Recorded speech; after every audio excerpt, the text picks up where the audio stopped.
Good morning বন্ধুরা। আশা করি সবাই খুব ভালো আছো, সুস্থ আছো। আমরাও খুব ভালো আছি, সুস্থ আছি। আজকের ওয়েদারটা দেখছো কি সুন্দর, রোদ ঝলমলে আকাশ। আর শীতকালে ঠিক এই ওয়েদারটাই ভালো লাগে, তাই না? শীতও থাকবে আর রোদও থাকবে, এটাই তো এনজয় করা যায়। তো চলো এখন আমি নিচে যাব, আর নিচে গিয়ে দেখো কি করছি। এই যে বাগানে আমাদের কতগুলো মূলো শাক হয়েছিল, তো সেগুলোই আমি কুচি করে নিচ্ছিলাম। আর দিদি ওইদিকে ভাত তরকারি বসিয়ে দিয়েছে। তো দিদি বলল যে আজকে আমি একটু তাড়াতাড়ি যাব, একটু কাজ আছে, সেজন্য আমি একটু হেল্প করে দিচ্ছিলাম। আর মূলো শাক যদি খুব কুচি কুচি করে কাটো তাহলে সেটা খেতে খুব ভালো লাগে, যার জন্য একটু ছোট ছোট করে কাটছিলাম। তো এবার শাকগুলোকে ধুয়ে নেব, তারপর সেদ্ধতে বসাবো। তো আজকে আমি বেড কভারটা চেঞ্জ করছিলাম।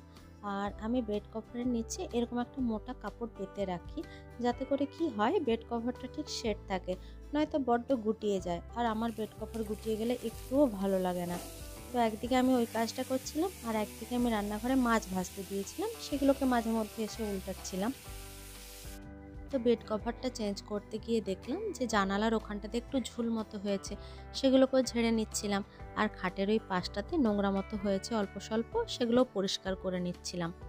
তো আমি এই কথাটা তাদের জন্য বলছি যে যারা ভাবে যে চাকরি করলে মেয়েরা বোধহয় কিছু কাজ করে না, বা বাড়ির বউরা, মানে যেসব বউরা চাকরি করে সেসব বউরা বাড়ির আর কোনো কাজ করে না, কাজের লোক থাকলে কিছু কাজ থাকে না। তো তাদের উদ্দেশ্যে বলছি, কাজ খুঁজে নিলেই কাজ করা যায়, আর কাজের ইচ্ছে থাকলেই কিন্তু কাজ করা যায়। কাজের লোক আছে মানে কাজ নেই, বা চাকরি করছি মানে কাজ করব না, এটা কিন্তু সত্যি কথা নয়। এইভাবে বলো না, এই কথাগুলো শুনতে কিন্তু সত্যিই খুব খারাপ লাগে। আমরা কাজ ভালোবাসি, আমরা কাজকে ভয় পাই না, তো সেজন্য আমরা কাজ বের করে কাজটা ঠিক করেই নিই। তো ছাড়ো এসব ভারী ভারী কথা, আর বলবো না। আমি এবার চাদরটা বের করে চাদরটা পেতে নিচ্ছি। আর এই আগে যখন আমাদের গদির বিছানা ছিল, তখন না বেশ ভালো ছিল, মানে চাদরটা এতটা এদিক ওদিক হতো না। আর এই কার্লনের গদিটাতে, মানে ম্যাট্রেসটায় যতদিন ইউজ করছি, তো এই মোটা চাদরটা আমি নিচে যতই পেতে রাখি, তবুও বেড কভারটা না এদিক ওদিক হয়ে যায়, কেন জানি না। তো আমার এই এদিক ওদিক একদম ভালো লাগে না।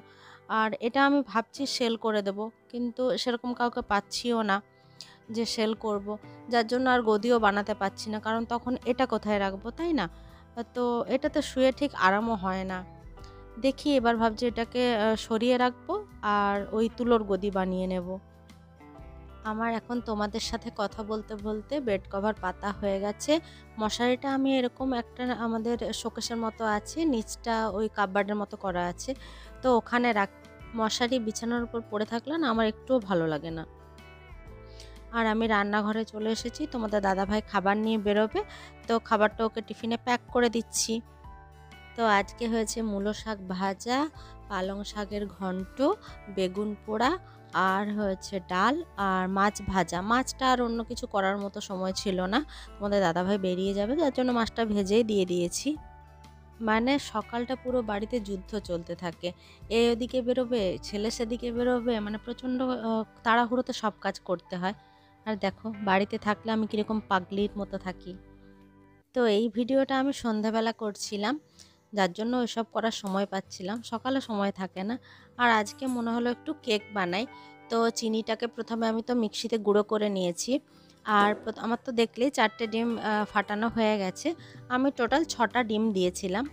আর 6টা ডিমের প্রপোর্শনটা কিভাবে নিই দেখো, মানে 6টা ডিম নিলে 2 কাপ ময়দা নিই, 2 কাপ চিনি গুঁড়ো নিই।